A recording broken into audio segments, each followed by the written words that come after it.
మీ business ఏదైనా మీ ఊర్లో promotion చేయాలంటే అది సుమన్ టీవీతోనే సాధ్యం. ఇప్పుడే సంప్రదించండి. ఎప్పుడు ఆర్టీసీ సిబ్బంది జీతాల కోసం బాధపడుతున్నారని, లేకపోతే ఆర్టీసీకి కావాల్సినటువంటి డబ్బు ప్రభుత్వం నుంచి రావాల్సింది రాకపోవటం వల్ల ఇబ్బంది పడుతున్నారని, ఆర్టీసీ ఆస్తులను అమ్ముతారనేటువంటి ఆందోళన, ఆర్టీసీని పూర్తిగా ప్రైవేట్ పరం చేసి రాష్ట్ర ప్రభుత్వ రంగ సంస్థగా మిగలదేమనేటువంటి ఆందోళన ఎప్పుడూ వింటూ ఉండేవాళ్ళం. అటువంటి ఆందోళన కార్యక్రమంలో పెద్ద ఎత్తున ఆనాడు మనమందరం కోరి కొట్లాడి తెచ్చుకున్న తెలంగాణ రాష్ట్రంలో మీరందరూ పెద్ద ఎత్తున సమ్మె చేస్తే కూడా ఆ సమ్మెను ఉక్కుపాదంతో అనగదొక్కి మీకు స్వేచ్ఛ అనేదే లేకుండా, భావ స్వేచ్ఛ అనేదే లేకుండా చేసినటువంటి గత ప్రభుత్వ టీఆర్ఎస్ పాలనను చూశాం. ఈరోజు పట్టుమని 90 రోజులు కూడా పూర్తి కాలేదు. కేవలం అతి కొద్ది సమయంలోనే ఇవాళ ఆర్టీసీ బస్సు కొత్త బస్సులతో ఆర్టీసీ తిరుగుతా ఉంది. తిరగటమే కాదు, గతంలో ఇక్కడే డాక్టర్ బాబాసాహెబ్ అంబేద్కర్ గారి సాక్షిగా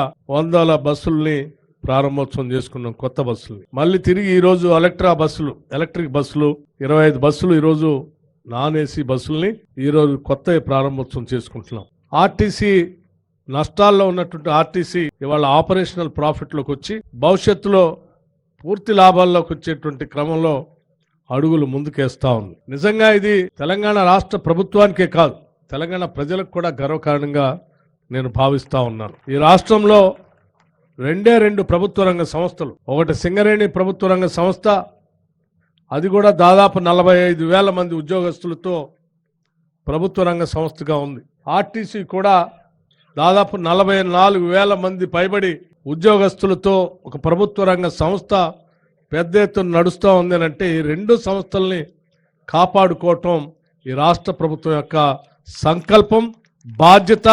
ఇది మనందరి అవసరం అని కూడా నేను భావిస్తూ ఉన్నాను. పెద్ద ఎత్తున దాదాపు 1,00,000 మందికి ఉద్యోగ అవకాశాలు కల్పిస్తూ, కొన్ని లక్షల మందికి రవాణాని సౌకర్యాలు కల్పిస్తూ ముందు తీసుకుని పోతున్నటువంటి ఆర్టీసీ తెలంగాణ రాష్ట్రానికి ఒక తలమానికం లాంటిదిగా భావిస్తూ ఆర్టీసీని అమ్మనీయం, ఆర్టీసీ ఆస్తులు అమ్మనీయం, ఆర్టీసీని నష్టాల్లో ఉండనీయం, ఆర్టీసీని ఉరుకులు పరుగులు పెట్టిస్తూ ప్రజలకి సేవ చేసే కార్యక్రమంలో భాగంగా కావాల్సినటువంటి ఆర్థిక పరమైన సహాయ సహకారాలు ఎప్పుడూ అందిస్తూనే ఉంటాం. ఆర్టీసీలో పనిచేసే ప్రతి బిడ్డ ఈ తెలంగాణ బిడ్డనే. ఆ పనిచేసే ప్రతి బిడ్డకు సంబంధించిన కుటుంబం చల్లగా ఉండాలని, ఆర్టీసీలో ఉద్యోగం చేస్తున్నామన్నటువంటి భరోసాతో తన కుటుంబ సభ్యులు కూడా బతకాలని చెప్పి, ధైర్యంగా ఉండాలని చెప్పి ఈ రాష్ట్ర ప్రభుత్వం ఆలోచన చేస్తుంది అని చెప్పడానికి ఈ 90 రోజుల్లో అనేక ఉదాహరణలు నేను చెప్పగలను. రాష్ట్ర ముఖ్యమంత్రి వర్యులు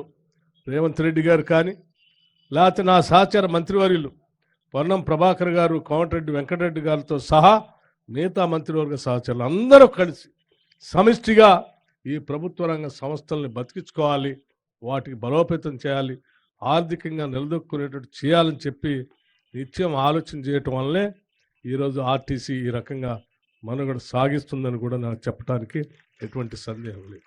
గతంలో ఉన్నటువంటి ఎరియర్స్ ఏమైనా ఉంటే ఆ ఎరియర్స్ సంబంధించి కానీ, లేకపోతే బాండ్స్ ఉంటే బాండ్స్ సంబంధించిన పేమెంట్ కానీ, లేకపోతే ఈ రాష్ట్ర ప్రభుత్వం నుంచి పే స్కేల్ అరియర్స్ కానీ 50% అరియర్స్ కానీ, లేకపోతే కొద్ది రోజుల క్రితమే 21% పే స్కేల్ ఖరారు చేసుకోవటం కానీ, ఇవన్నీ కూడా కేవలం ఈ 90 రోజుల్లో రాష్ట్ర ప్రభుత్వం సాధించినటువంటి విజయాలుగా నేను భావిస్తూ ఉన్నాను.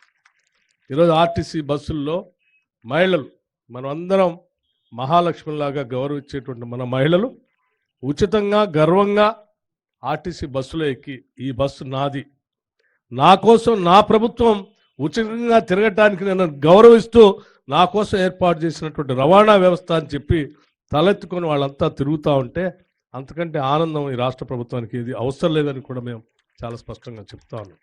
అలా తిరిగేటువంటి ప్రతి మహిళ సంబంధించిన రవాణాకు సంబంధించిన టికెట్ సంబంధించి గతంలో లాగా ప్రభుత్వాలు డబ్బులు చెల్లించకుండా మేము ప్రకటించాం, మీరు నడపండి అని చెప్పి వదిలేయట్లేదు. మేము ఎక్కే ప్రతి మహిళకు సంబంధించిన టికెట్కి సంబంధించి అనాపైసతో సహా లెక్కగట్టి ఆర్టీసీకి రాష్ట్ర ప్రభుత్వం డబ్బులు అనాపైసతో లెక్కగట్టి మీకు ఇస్తూ ఉన్నాం. అలా ఇవ్వబట్టే ఈరోజు ఆర్టీసీ బస్సులన్నీ నిండుగా వెళ్తూ ఉన్నాయి, ఫుల్ అవుతూ ఉన్నాయి, ఎక్కడ తిరిగినా కానీ కళకళలాడుతూ ఉన్నాయి.